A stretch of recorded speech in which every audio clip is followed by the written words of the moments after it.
السلام علیکم پیارے بچوں، کیا حال ہے آپ سب کے؟ میں امید کرتی ہوں کہ آپ سب بالکل ٹھیک ہوں گے۔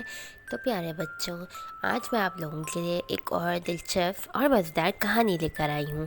کہانی اگر اچھی لگے تو اسے لائک کرنا مت بھولیے گا اور میرے چینل کو سبسکرائب کر دیجیے گا۔ تو چلیں کہانی کو شروع کرتے ہیں۔ ایک دفعہ کا ذکر ہے، ایک شرارتی بھیڑ ہوا کرتا تھا۔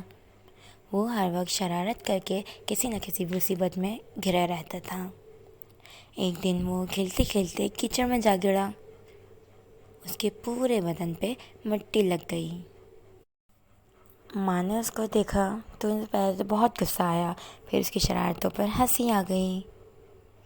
اس کی ماں نے کہا، چلو اب تمہیں صاف کروں میں۔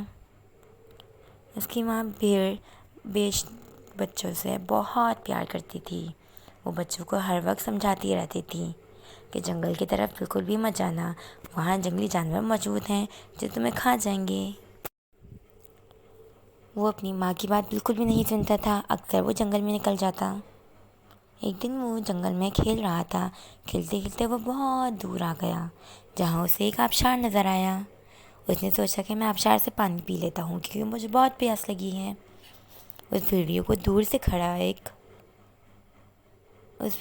دور سے کھڑا ہوا ایک بھیڑیا دیکھ رہا تھا جس کے ارادے بالکل بھی ٹھیک نہیں تھے۔ بھیڑیے نے میمنے سے کہا، تمہیں پتہ ہے نا یہاں پہ آنا منع ہے، یہاں جنگلی جانور رہتے ہیں۔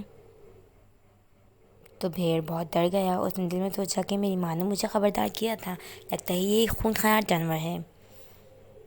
تو بھیڑیے کو تو کوئی موقع چاہیے تھا اسے کھانے کا۔ تو اس نے کہا بھیڑ سے کہ تم وہی ہو نا جس نے پچھلے سال مجھ سے بدتمیزی کی تھی؟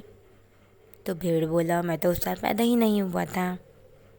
پھر بھیڑ کو اچانک سے کچھ لکڑہاروں کی آواز آئی جو انہی کی طرف آ رہے تھے۔ بھیڑیے نے جب وہ آواز سنی تو اس نے سوچا کہ وہ آئیں گے تو اس کو بچا لیں گے، میں جلدی سے اسے کھا لیتا ہوں۔ لیکن وہ بھیڑ بہت عقل مند تھا، اس نے اسے اور باتوں میں لگا رکھا اور کہا کہ میں یہاں پانی پینے ضرور آیا تھا مگر میں آپ کو پریشان نہیں کرنا چاہتا تھا، میں آپ کو کہانی سنا کر آپ اس کا ازالہ کر لیتا ہوں۔ اس طرح وہ لکڑہارے وہاں پہنچ گئے اور انہوں نے اس منظر کو دیکھ کر سب سمجھ لیا اور اس بھیڑیے کی خوب پٹائی کی۔ اس طرح وہ بھیڑ بچ گیا اور اپنی ماں کے پاس واپس چلا گیا۔